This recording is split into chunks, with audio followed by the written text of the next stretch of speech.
Muito bem-vindos a mais uma aula do nosso curso Entendendo a Bíblia, Texto e Contexto. Nós vamos continuar a nossa primeira unidade vendo a geografia da Mesopotâmia. A Mesopotâmia, devido ao comércio, dos produtos que ela necessitava, ela veio a ter contato com terras distantes e também com nações que eram vizinhas à sua geografia. Considerando isso, dos povos, uma das nações que a Mesopotâmia teve grande contato, apesar da distância, é a civilização egípcia. Nós vemos que tanto a Mesopotâmia quanto a civilização egípcia tiveram o seu surgimento praticamente no mesmo período da história. Há debates entre os estudiosos, entre os arqueólogos, considerando qual civilização teria aparecido primeiro. Essas civilizações, apesar de suas diferenças nos seus estilos, que são peculiares a cada uma delas, elas compartilham semelhanças, há paralelismos entre elas. Nós vemos que a Mesopotâmia ela possuía, por exemplo, a sua escrita era um estilo próprio da Mesopotâmia, a escrita em formato cuneiforme, que eram feitos em tabletes de barro.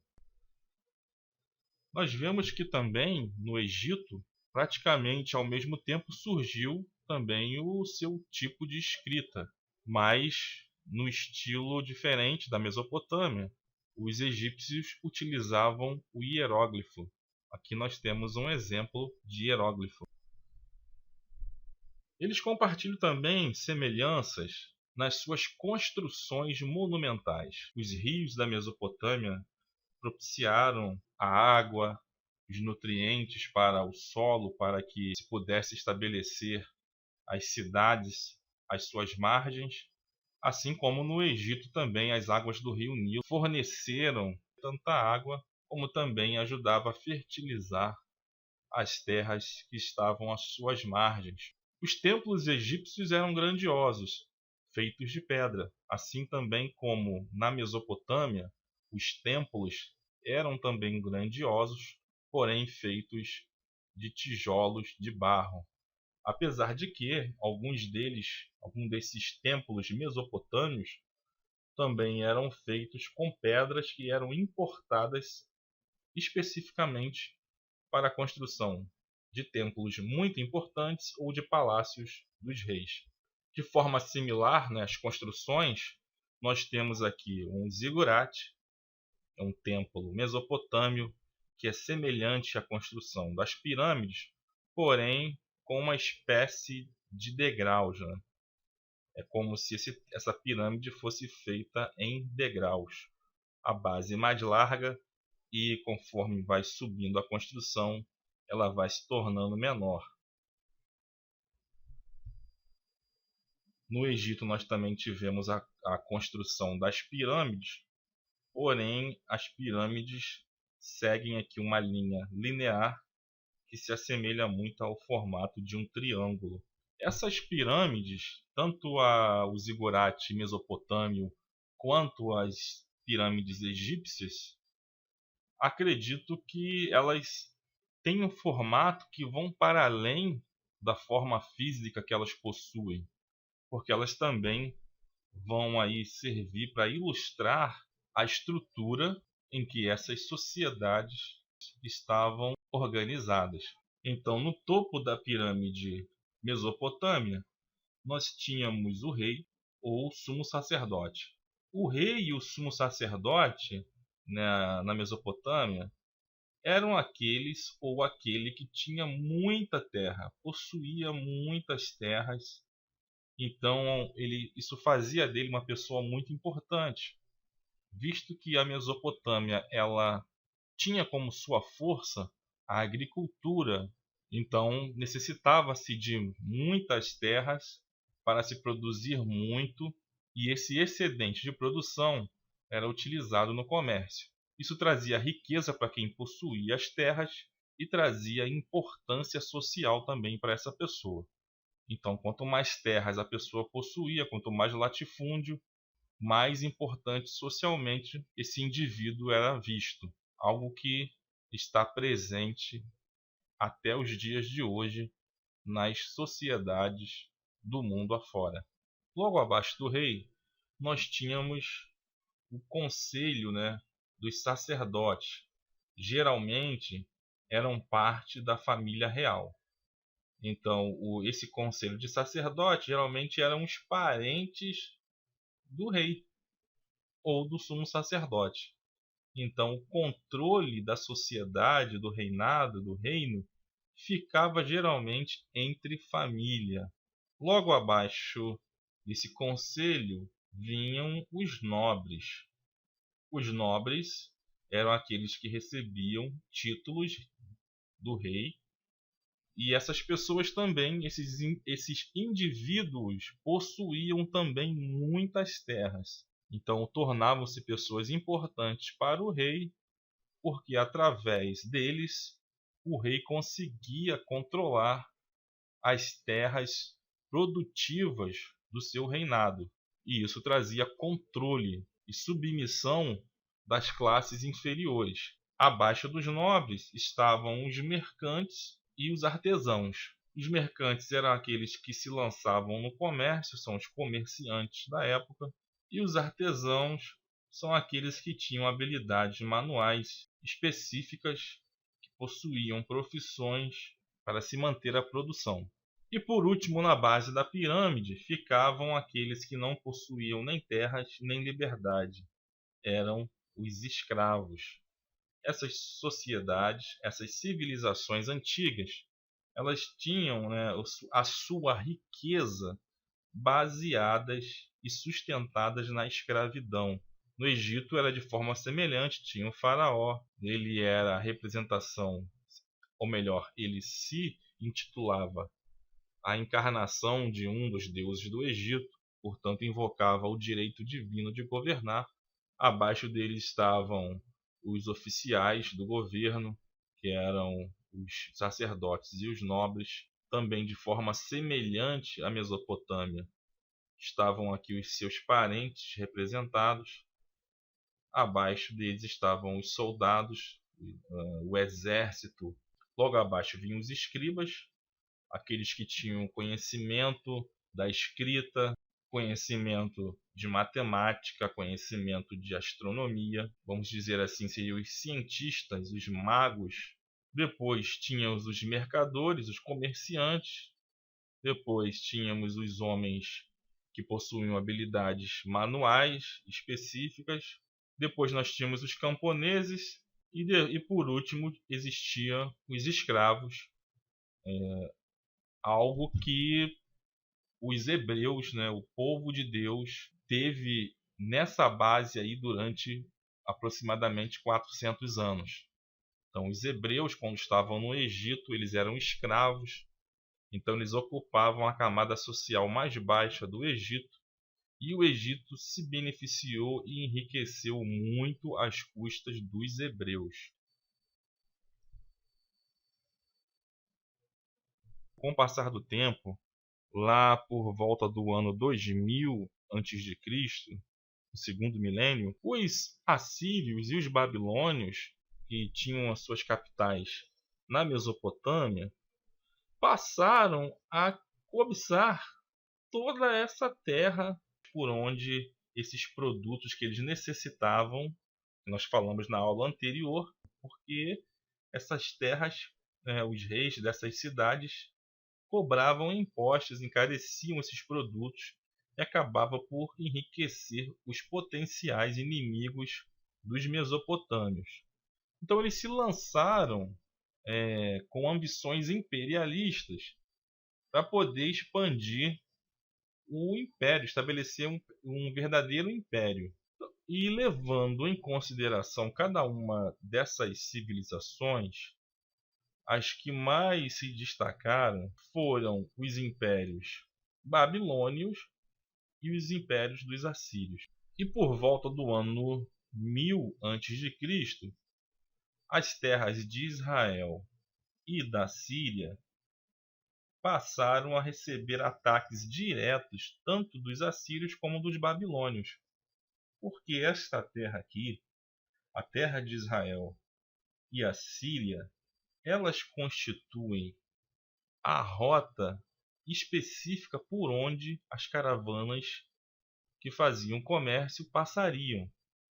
Repare que a terra de Israel está aqui, ó, nessa região próximo ao mar Mediterrâneo. Ela está localizada no centro do mundo antigo. A terra de Israel, ela ligava tanto a África, e aqui representada pelo Egito, e do Egito as outras nações da África ascendiam à Europa por essa região aqui de Israel. As caravanas vinham por aqui, por Israel, subiam, passavam pela Síria e depois entravam na Turquia, e da Turquia se ligavam com a Europa. De forma semelhante, se essas nações quisessem chegar até a Mesopotâmia, aos grandes reinos da Síria e da Babilônia, até o Golfo Pérsico, e chegar na Pérsia, que é o Irã hoje em dia, eles também teriam que passar por Israel, porque essa região aqui da Arábia é uma região deserta. É um deserto muito quente, muito seco, muito perigoso, e eles evitavam essa região a qualquer custo, porque não havia condições de caravanas comerciais passarem por aqui. Também, de igual forma, o mar na época, a navegação em mar aberto, não era possível porque eles não tinham um instrumento que os pudessem guiar no mar aberto. A navegação era mais de tipo costeira, em que eles vinham observando o litoral, observando a terra a uma certa distância, não se afastavam muito para não se perderem no mar. Só depois que foi inventado o astrolábio, ali por volta de 150 a.C., mas que também só foi ser usado de uma forma geral pelos navegantes, mais ou menos lá pela Idade Média. Então, nessa época, não tinha muita tecnologia, não tinha muito conhecimento, então a navegação por mar aberto era evitada, portanto, restava as caravanas de comércio e por terra, levando no lombo de animais esses produtos e os levavam de um lado para o outro, para a Europa, para a África ou para o Oriente através da terra de Israel e também da Síria. Então isso fazia com que essas terras tivessem um valor muito grande, para muito além do seu próprio tamanho físico ou dos seus recursos naturais.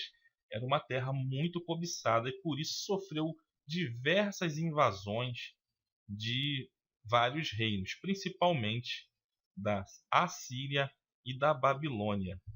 E nesse contexto da Assíria, né, da cobiça assíria por Israel, por tentar invadi-la e conquistá-la e subjugá-la, é que se dá a história do profeta Jonas, quando ele recebe uma ordem divina para trazer profecias e julgamentos sobre Nínive, que era a grande capital da Assíria naquele tempo. Jonas ele se recusa a levar essa mensagem de arrependimento para Nínive, porque ele sabia que Deus iria perdoar aquela nação. E eles eram inimigos do povo de Israel. Eles queriam destruir os israelitas, o povo hebreu, e tomar conta daquelas terras, porque eram rota de comércio para eles. E esses assírios, assim também como os babilônios, eles eram adoradores de si mesmos.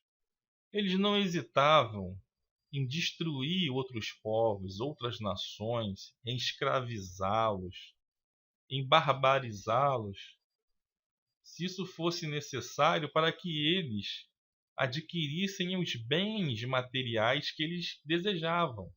Então a sociedade assíria foi crescendo e o seu desejo por conforto, por prata, por ouro, por madeira de primeira qualidade como o cedro do Líbano, esse desejo alimentou os seus exércitos para que eles destruíssem sem nenhuma pena esses povos que estavam figurando como barreira para que eles adquirissem ou conquistassem os seus bens materiais.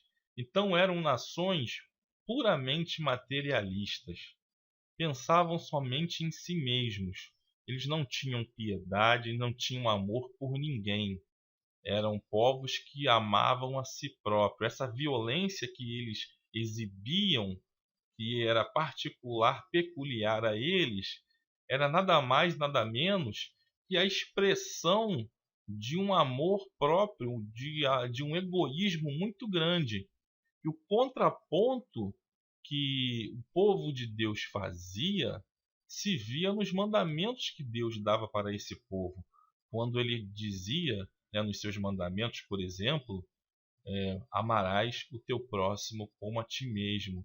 Então o povo de Deus ele foi estabelecido para fazer esse contraponto a essas nações materialistas, símbolos do poder e do materialismo, do egoísmo, da violência.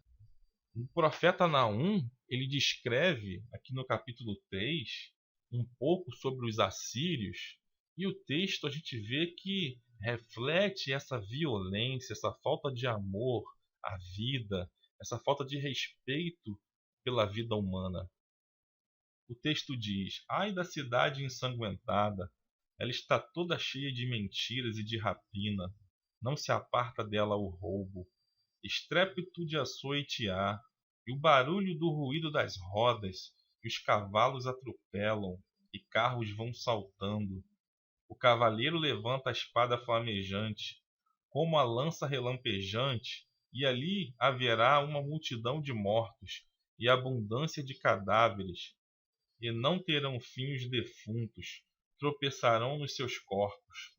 Por causa da multidão dos pecados da meretriz muito graciosa, da mestra das feitiçarias, que vendeu as nações com as suas fornicações e as famílias pelas suas feitiçarias. Então a gente vê aqui um texto poético, né? Ele é poético na sua forma de escrever, porém ele descreve a feitiçaria, descreve o roubo, descreve a violência, o pouco valor que a vida humana tinha. O materialismo era muito mais enfático, né? Os bens materiais eram muito mais valiosos do que a vida humana nessas sociedades que eram altamente escravistas. Elas não só destruíam as cidades por onde elas passavam, elas pegavam o remanescente, aqueles que sobreviviam, e levavam, deportavam essas pessoas para a Síria para que lá elas servissem como escravos. E os assírios se lançaram nessas campanhas militares por conquistas para expandir o seu império, e eles carregavam milhares de soldados como forma de amedrontar os reis das cidades que eles queriam conquistar. E eles se lançaram até o Egito, chegaram a invadir o Egito, expandindo muito o seu império na antiguidade. Vou passar aqui um pouquinho. Nós temos aqui vários elementos, né, que a gente pode usar para ter um entendimento melhor desse império assírio.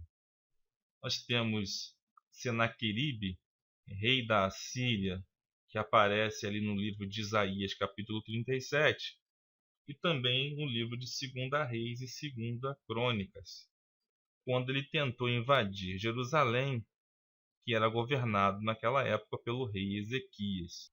Nessa época, já tinha acontecido a divisão do reino de Israel. Depois que Salomão morreu, o reino dele foi dividido em duas partes. Foi um castigo divino, porque Salomão passou a adorar os deuses das esposas que ele tomou de outras nações. Então, o reino de Israel foi dividido, e o servo de Salomão, Jeroboão, ele conseguiu governar as 10 tribos do norte, enquanto que Roboão, filho de Salomão, ele ficou governando apenas 2 tribos, a tribo de Judá e a tribo de Benjamim. Essas 2 tribos, Judá e Benjamim, foram constituir o reino do sul, que ficou conhecido como o reino de Judá, enquanto que Jeroboão foi governar as 10 tribos do norte, que ficou conhecido esse reino como o reino de Israel. Então, esse Senaqueribe, ele estava nesse momento atacando o reino de Judá. E o reino de Judá tinha sua capital em Jerusalém. Quem governava era o rei Ezequias. Senaqueribe, com os seus milhares de soldados, começou a fazer cerco às cidades ali do sul de Israel, as cidades que estão ao redor de Jerusalém. E ele conseguiu saquear muitas cidades, principalmente as cidades que estavam na Shefelá. A Shefelá, nós iremos ter uma aula específica sobre a geografia de Israel, e nós vamos ver nesta aula, mais para frente, que Israel ele está numa geografia em que nós poderíamos dividir em faixas de terra. Nós temos a faixa litorânea, que é uma planície. Depois nós temos a Shefelá, que é uma região de transição para a cadeia de montanhas central. No centro da terra de Israel é uma faixa de terra montanhosa. Por exemplo, Jerusalém ela está no topo de uma montanha. Então, a parte central ela é montanhosa, porém, ali na região de Judá, para que você consiga subir para essa região montanhosa que dá acesso a Jerusalém, primeiro você passa por uma região em que os montes vão se reduzindo gradativamente, possibilitando a subida de pessoas a pé para a região onde está Jerusalém.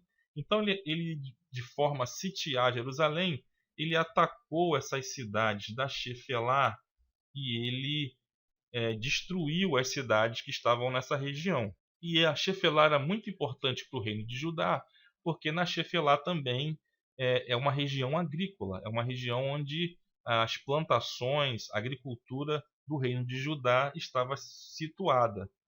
Então foi uma perda muito grande para o reino do sul, o reino de Judá, de forma que Judá nunca mais tinha se recuperado desses ataques completamente, o que facilitou depois com que Judá caísse para o Império Babilônio, que se seguiu ao Império Assírio.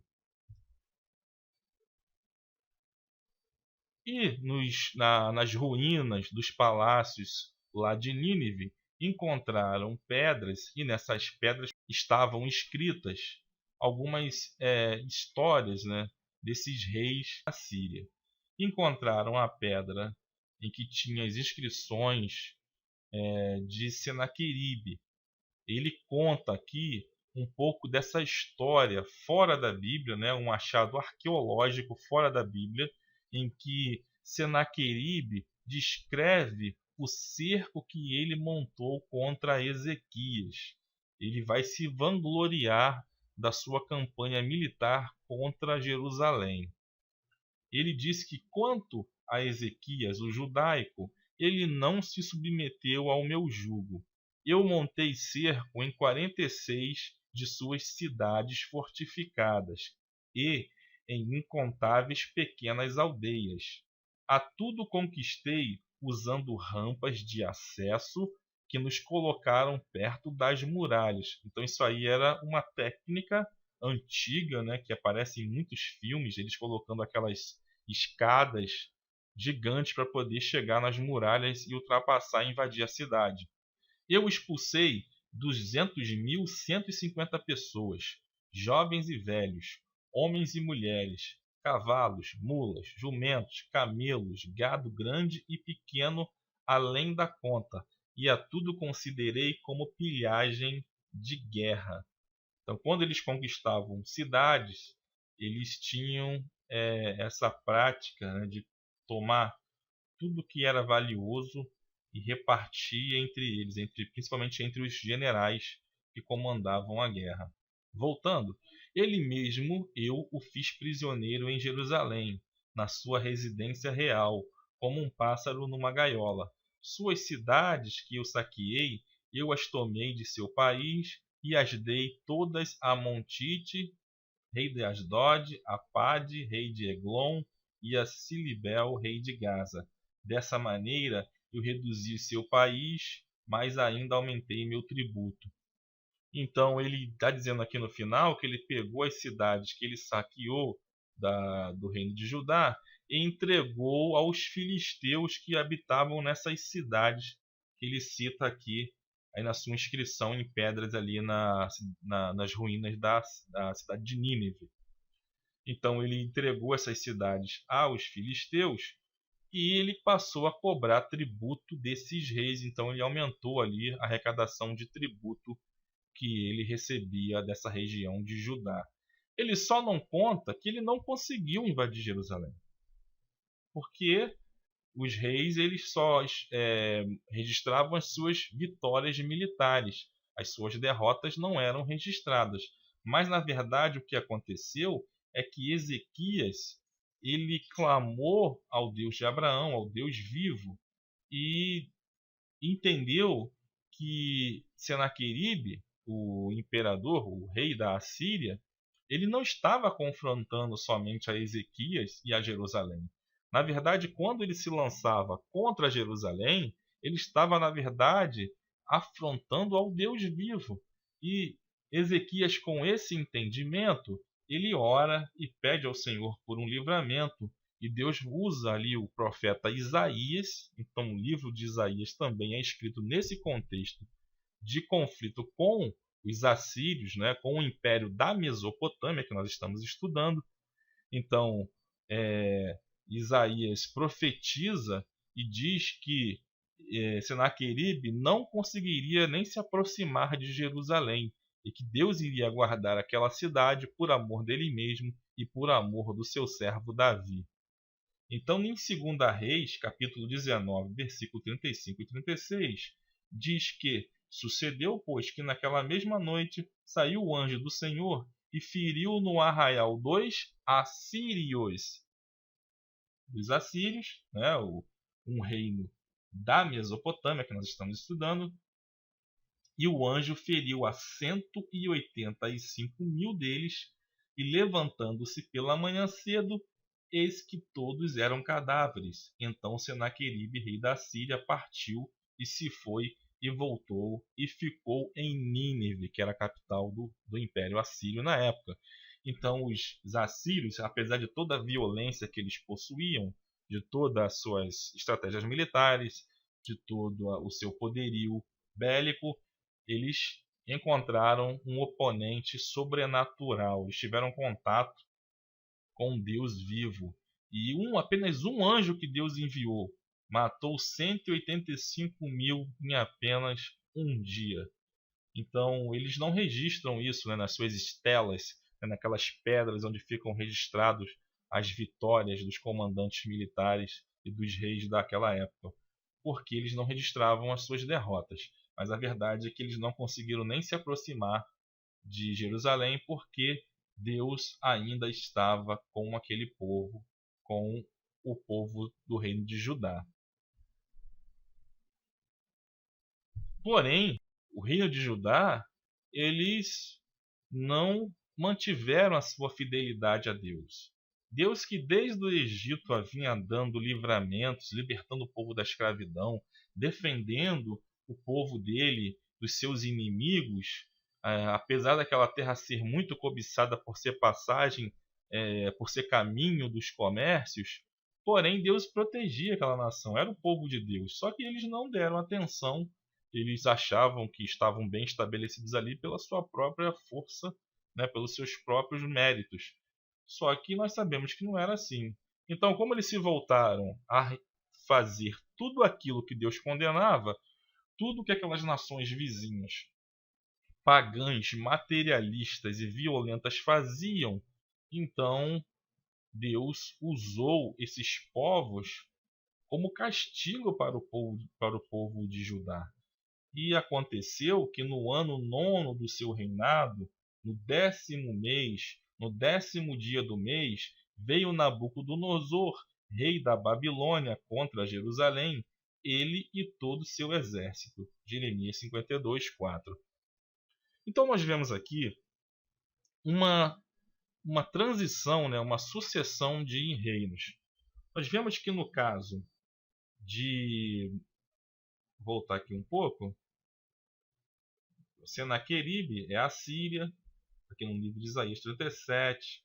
Nós vemos aqui Naum profetizando a queda da Assíria. Ele fala da violência aqui dos assírios e, ao mesmo tempo, ele profetiza que haverá uma multidão de mortos e abundância de cadáveres ali em Nínive. Então, o profeta Jonas, né, a história dele se dá nesse contexto do ápice da Assíria ameaçando Israel. Naum já profetiza a queda da Assíria. Os assírios tentam conquistar Jerusalém, mas o anjo do Senhor impede, mesmo com os milhares. E logo após isso, depois do episódio do anjo, já passamos para a queda realmente da Assíria para os babilônios. Então Senaqueribe ele volta para Nínive e lá ele é morto por um dos seus próprios filhos. E o seu reino é fragmentado. E a Babilônia, com Nabucodonosor, ele vai passar esse império que cresce, que toma o lugar da Assíria. É claro que há ali uma absorção da cultura. Na verdade, a Babilônia ela é muito antiga, ela é ali do 3º milênio antes de Cristo, e depois ela é superada pelos assírios. E os assírios absorvem a cultura babilônica, a religião, os deuses, e se misturam com as suas próprias crenças. Logo após isso, há um enfraquecimento da Assíria, porque a Assíria vai governar o mundo bíblico por aproximadamente 700 anos. Então, depois disso, a Babilônia ela cresce novamente e supera a Assíria. Esse período é chamado período da Neobabilônia. E é essa Babilônia, a Neobabilônia, com Nabucodonosor, é que supera a Assíria e se volta contra Jerusalém. Então ela vem para conquistar Jerusalém, destruir Jerusalém com todo o seu exército. Mas já era também a ação de Deus, utilizando essas peculiaridades geográficas, históricas e econômicas para castigar o povo de Judá, porque haviam deixado o seu Deus, o Deus de Abraão, o Deus de Isaac, o Deus de Jacó, e passavam a adorar outros deuses. Eles estavam realmente envolvidos com idolatria, com feitiçaria e com imoralidade. E eles são enviados para o exílio na Babilônia, o que ficou conhecido como exílio babilônico. Então eles estavam aqui em Jerusalém, aqui no mapa nós podemos ver, estavam em Jerusalém, são levados através do caminho, né, das rotas comerciais, passam por Alepo na Assíria, são levados lá perto do Eufrates, do rio Eufrates, que nós vimos na aula passada, e vão parar aqui na região da Babilônia, entre o rio Tigre e o rio Eufrates. Então, para a região de onde Abraão havia saído, né? Abraão estava mais ao sul quando saiu, na cidade de Ur, porém a Babilônia é próximo, aqui na região da Suméria, antiga. Então há uma regressão, né? Deus utiliza esse exílio para tratar do seu povo, e eles vão passar aproximadamente 70 anos no exílio babilônio. E é nesse contexto do exílio babilônico é que vão acontecer várias histórias famosas da Bíblia, que vários livros importantes serão escritos, como os livros do profeta Jeremias, de Daniel, de Esther, de Lamentações. Então esses livros serão escritos e essas histórias vão se passar no contexto do exílio babilônico. Então é importante a gente conhecer a geografia da Babilônia, a religião, os costumes deles, para que a gente venha entender melhor essas histórias. Uma história que eu gostaria de citar, que é muito conhecida, é a de Sadraque, Mesaque e Abednego. Eles vão ser jogados aí na fornalha de fogo por se recusarem a adorar a estátua de Nabucodonosor. Mas como eles recebem ali o livramento do anjo do Senhor, até mesmo Nabucodonosor vai reconhecer a soberania do Deus de Israel. Só que a Babilônia ela teve o seu auge, né? Seu maior desenvolvimento, seu ápice com Nabucodonosor. Porém, a Babilônia, ao mesmo tempo que ela chega ao seu ápice, ela está prestes a cair. Nós vemos que com Belsazar, filho de Nabucodonosor, é que a Babilônia cai para os persas, para os medo-persas. Então a Babilônia cai no momento em que Belsazar, ele, no seu reino muito grande, grandioso, que o seu pai Nabucodonosor havia deixado para ele ali vai se engrandecer a si mesmo e ele manda trazer para um banquete os utensílios que foram capturados do templo dos judeus que havia sido destruído pelos babilônios. Então, ele traz os utensílios que os sacerdotes, que os levitas utilizavam no culto ao Deus de Israel lá no templo. E ele toma esses utensílios e utiliza nesse banquete. E esses banquetes babilônios eram altamente imorais e altamente idólatras. Então ele brinda com esses utensílios aos deuses pagãos, aos ídolos, às estátuas babilônias. E Deus fica furioso com isso, e é nesse contexto que aparecem os dedos de uma mão, escreve nas paredes as palavras Mene, Mene, Tekel, Ufarsim, e aí ele fica espantado, assombrado com isso. E somente Daniel é que poderia dar a interpretação dessas palavras, e Daniel é trazido, é honrado, e Daniel avisa que o reino dele havia chegado ao fim e que Deus daria esse reino babilônio na mão de outros. E naquela mesma noite, Belsazar ele é morto, e os reis da Pérsia e da Média é quem assume o controle da região da Babilônia e do reino babilônico. Então é nesse contexto também em que há o controle dos persas e dos medos sobre o reino babilônico, é que acontece aí a história de Daniel na cova dos leões. É feita uma armadilha, né, pelos governadores, pelos sábios que governavam a região da Pérsia, o reino persa, junto com Daniel, o rei Dario, que constitui Daniel e outros sábios para o ajudarem a governar. Então Daniel é lançado na cova dos leões para uma armadilha desses outros sábios. Então a história é muito conhecida, não preciso ficar me delongando muito nela, mas é só para a gente poder saber que é no contexto do reino persa é que Daniel acaba na cova dos leões. Então é importante a gente conhecer também como era esse reino persa para poder entender melhor a história de Daniel. Outro livro que vai ser escrito no contexto do domínio persa na região do mundo antigo bíblico é o livro de Ester.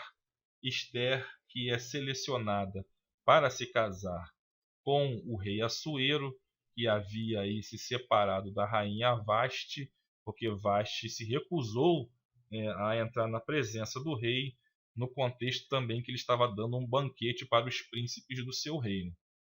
Então ela acaba ali tendo um papel proeminente, ela salva o povo de Deus, né, os judeus, da destruição, e isso vai constituir o que ficou conhecido como Purim, e é uma festa importante para os judeus até hoje, e até os dias de hoje o Purim ele é comemorado nas terras de Israel. O Império Persa, nós temos aqui um mapa na nossa tela, foi o maior império que se tinha notícia até aquele momento na história. Ele pegou desde o norte da Índia, englobou a Média, ele englobou o Irã, que é a Pérsia, ele pegou a região do Império Assírio, do Império Babilônio, do Império Egípcio, ele pegou também a região da antiga Anatólia, que é a Turquia.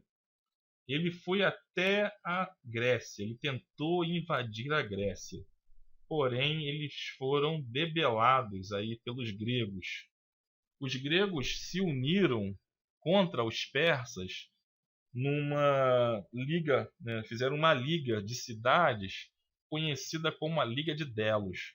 Eles se uniram e conseguiram debelar os persas. Tem um filme muito famoso que mostra um pouquinho dessa tentativa dos persas, com o rei Xerxes, em tentar dominar a Grécia.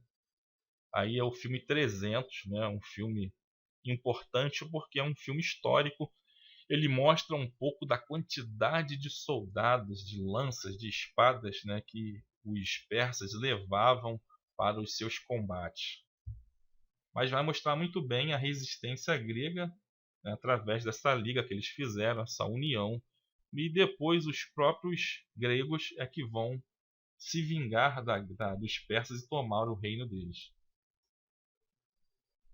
Então, ali por volta do século IV a.C., vai surgir um líder muito carismático chamado de Alexandre. E na história ele é chamado de Alexandre o Grande. E ele liderou ali uma união de exércitos entre os macedônios e os gregos. Ele, liderando esses exércitos, ele vai derrotar os persas e tomar posse do reino da mão dos persas. Ele vai tomar posse, vai tirar das mãos dos persas esse reino e vai estabelecer um reino ainda maior do que o reino persa. Então, um reino gigantesco que tomava toda a Pérsia, a Média, a Babilônia, a Assíria, a Mesopotâmia toda, a Turquia, a Grécia e até o Egito, a Palestina, né, a Síria e as próprias terras de Israel vão estar sob o domínio de Alexandre e do reino grego. Alexandre, ele vai estabelecer como capital do seu reino nada mais, nada menos do que a Babilônia. Então, até mesmo no reino grego, dessa região do mundo antigo, do mundo bíblico, a Babilônia novamente ela aparece na história, porque o Alexandre, ele é conquistador, né, ele tenta helenizar esses povos. Ele tenta estabelecer um reino global, multicultural, com uma religião única, uma religião parecida, e ele vai ali absorvendo elementos da religião oriental, ele vai misturando elementos das religiões gregas a esses povos e essas cidades, de forma a unificar esses povos, né? Era uma técnica, né, de fazer com que os outros povos assimilassem a cultura de quem os conquistava, para fazer ali uma liga, né, para poder unir isso aí e manter esse reino por mais tempo possível. Então, o reino de Israel, as terras de Israel, elas estavam nesse momento sob o domínio do Império Grego. Israel ficou 70 anos, né, os judeus, na verdade, ficaram 70 anos no exílio babilônio, e depois eles voltaram para Jerusalém, foi permitido. Só que não durou muito tempo, os persas caíram e os gregos assumiram. Então os gregos dominaram até mesmo o Egito, ali com o reino dos Ptolomeus, que veio mais ou menos de 323 a.C. até 204 a.C. Para vocês terem uma ideia, essa influência grega foi tão grande nessa região que por volta do ano 100 a.C. terminou ali a tradução do Antigo Testamento para o grego, né? O grego koiné, era o grego falado naquela época. Essa tradução do Antigo Testamento para o grego ficou conhecido como Septuaginta, né? Foram 70 judeus, aproximadamente 70 judeus, que traduziram o Antigo Testamento para o grego, e a Septuaginta ela é utilizada como fonte, né, para traduções da Bíblia para diversos idiomas, inclusive o nosso, é utilizado até hoje.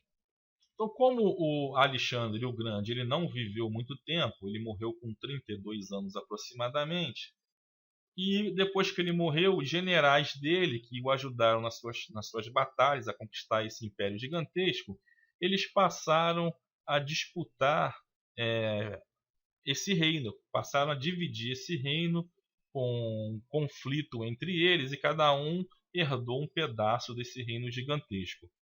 O maior dele, quem herdou, foi o general Seleuco.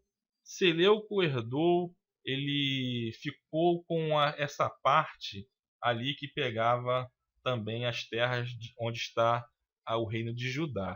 Então, o reino de Seleuco, ou os Seleucidas, melhor dizendo, por volta de 204 antes de Cristo, eles conseguiram tomar das mãos de outros gregos, dos Ptolomeus, o controle das terras e compreende também as terras de Judá. Então veja que os Ptolomeus é que dominavam essa região, os Ptolomeus também eram gregos, porém eles não eram hostis aos judeus.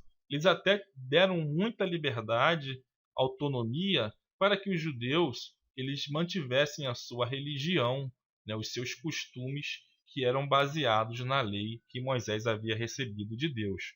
Porém, quando os Seleucidas, né, essa parte do reino grego que tinha como herança o reino que foi dado a Seleuco, esse general, quando eles derrotam os Ptolomeus ali em 204 a.C. e passam a controlar essas terras, eles começam a utilizar de uma estratégia de helenizar, né, esses povos daquela região da Palestina. Então, voltam com a estratégia de Alexandre de helenizar os povos, né, de trazer a cultura da Grécia, a religião, os costumes em geral, para esses povos, para que esses povos assimilassem. Eles consideravam esses povos orientais como povos não civilizados. Na visão deles, a civilização ela vinha dos gregos. Então, para eles, o que havia de mais moderno naquela época era a cultura grega. Eles passaram a tentar converter os judeus para a religião deles. Porém, a religião dos gregos era uma religião idólatra. Eles tinham um panteão de deuses, adoravam diversas divindades. Em cada templo grego havia a estátua de um deus deles. Então, eles cometiam muito a idolatria. E um desses governantes gregos que estavam na época dominando a terra de Judá, na história conhecido como Antíoco Epifânio ou Antíoco IV, ele proibiu a adoração ao Deus de Abraão, de Isaque e Jacó pelos judeus e passou a introduzir o culto ao deus Zeus Olímpico no templo de Jerusalém. Então ele começa a tentar fazer com que os judeus cometessem esse ato de idolatria. E ele profana o templo dos judeus, o Antíoco Epifânio vai profanar o templo dos judeus. E ele estava para colocar a estátua do deus Zeus Olimpo dentro do templo dos judeus. E essa profanação do templo, ela começa a despertar resistência dos judeus. O sacerdote, né, Matatias, por exemplo, ele acaba morrendo em 166 a.C. numa resistência a essa tentativa de helenização dos judeus por parte do Antíoco Epifânio. E os judeus da época, eles se dividem, há uma divisão entre os judeus em partidos. Alguns passam a apoiar a helenização dos judeus, e esse grupo cresce. É um grupo que vai aparecer no Novo Testamento, nas histórias de Jesus também. E esse grupo fica conhecido como os saduceus. Então, os saduceus, veja que eles não acreditavam em ressurreição, eles não acreditavam em anjo. É isso que as escrituras nos dizem. Por quê? Porque esse grupo era um grupo helenizado, era um grupo que tinha absorvido a cultura grega e era um grupo que apoiava os gregos. Por outro lado, uma parte da população judaica não vai apoiar os gregos nem a helenização dos povos. E esse grupo também aparece ali nas histórias do Novo Testamento. É um grupo que a princípio foi chamado de piedosos, né? Os piedosos. E em hebraico eles são chamados de perushim. E perushim, quando eles foram traduzidos para a língua latina e depois para o português, acabou se transformando na palavra fariseu. Então o grupo dos fariseus, que aparecem ali como oponentes de Jesus no Novo Testamento, o seu início, né, o surgimento dos fariseus, foi até um surgimento honroso. Eles, na verdade, lutaram junto com os macabeus contra essa profanação do templo em Jerusalém. Eles vão lutar contra a idolatria, contra a assimilação dos judeus por essa religião idólatra que o Antíoco Epifânio queria introduzir dentro do povo de Deus. Então, os fariseus, né, os perushim, eles lutam junto com os macabeus. Os macabeus, eles foram um exército judeu, um exército rebelde que não aceitou essa helenização, não aceitou a assimilação da idolatria em que os gregos queriam impor aos judeus naquela época.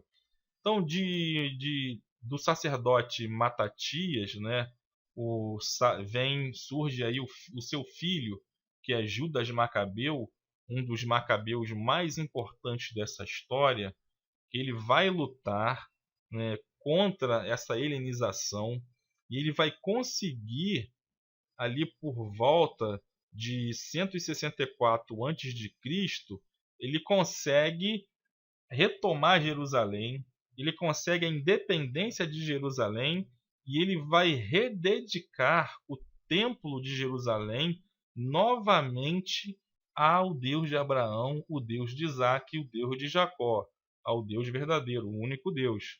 E essa rededicação do templo de Jerusalém ao Deus único vai ficar conhecido na história como a festa da Hanukkah. É uma festa que os judeus também, até hoje, eles comemoram a festa da Hanukkah. Então, os macabeus, né, eles vão fundar a dinastia dos Asmoneus. E esses Asmoneus, eles passam a ocupar tanto a parte governamental, né, como rei, e também a parte religiosa como sacerdote. E aí eles começam também a não respeitar, né, os editos divinos, porque Deus ele separou, ele chamou o sumo sacerdote e chamou outro para ser rei, né? Quando Deus estava realmente no controle da nação judaica, o sacerdote e o rei não ocupavam, ou melhor, a mesma pessoa não podia ocupar os dois cargos ao mesmo tempo, né? Existia tanto a figura do rei como existia a figura do sumo sacerdote. E os asmoneus, eles vão ali usurpar essas duas funções, passam a ser tanto o sumo sacerdote como o rei de Judá. Então, avançando um pouco aqui na história dos macabeus, Hircano II, né, filho de Salomé, porque Salomé, ela, por consequência de se casar com Alexandre Janeu, ela vai acabar tendo ali a função de sumo sacerdote e ao mesmo tempo de rei de Judá, rei dos judeus. Porém, por ser mulher, ela não pôde assumir a função de sacerdotisa. O judaísmo nunca previu a mulher na função de sacerdotisa. Então ela transferiu essa função para o seu filho Hircano. Então Hircano passou a receber o direito de ser sumo sacerdote e, ao mesmo tempo, então, ele passou a ter o direito de ser o rei dos judeus, a governar. Só que ele tinha um irmão, Aristóbulo, que também queria ali ser sumo sacerdote e rei dos judeus. E eles entraram em conflito um com o outro. Isso trouxe uma guerra civil entre os próprios judeus e enfraqueceu muito, né, o reino de Judá. O que aconteceu é que eles acabaram chamando Roma, né, o general Pompeu, para poder resolver esse conflito entre eles. E Pompeu ordenou que eles fizessem uma trégua e esperassem que Pompeu chegasse na região para ver o que eles iam decidir. A princípio, Aristóbulo era apoiado por Roma, mas como Aristóbulo não aceitou fazer essa trégua, Aristóbulo continuou atacando Hircano. Então, quando Pompeu chegou na região, viu que Aristóbulo não lhe era muito obediente, e ele passou então a apoiar Hircano. Hircano, então, com o apoio de Roma, passou então a ser o governante de Judá. Depois de Hircano II, quem o sucedeu foi Antígono. E Antígono ele foi deposto pelos romanos, e os romanos colocaram a Antípater no lugar dele para governar. Então Antípater já era um sumo sacerdote, governante também, que foi escolhido pelos romanos. Então ali já começa a dominação de Roma sobre as terras de Israel. Então, na verdade, Roma foi quase que convidado a tomar conta, né, tomar posse do reino de Israel. Então, Herodes, né, o Grande, ele era filho de Antípater, ou de Antípater. Esse Antípater ele era idumeu, ou seja, ele tinha a sua origem em Edom, uma nação que era dos descendentes de Esaú. Então, Herodes o Grande, né, quando nós vemos ali a história dos evangelhos, nós vemos a história de Jesus, já aparece naquele cenário da história do Novo Testamento Herodes governando a Judéia. Era o rei da Judéia. E Herodes, né, era filho de Antípater, que foi um governante que foi instituído, colocado no poder pelos romanos. Então, quando nós lemos a história do Novo Testamento, nós já encontramos Herodes no poder, nós já encontramos o domínio de Roma.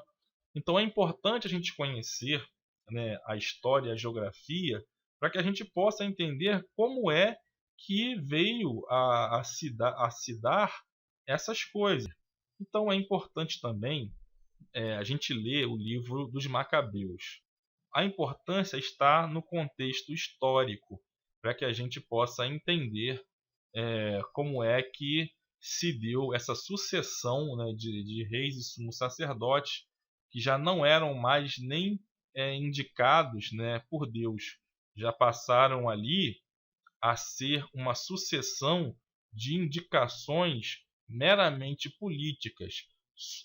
No Novo Testamento nós encontramos sumos sacerdotes que não tinham a prerrogativa de estar ali naquele momento. Eles eram indicados pelos romanos e eram ligados ao partido dos saduceus, partido que defenderam a helenização dos judeus, que defenderam os gregos, que tinham o objetivo de tornar Israel uma nação idólatra.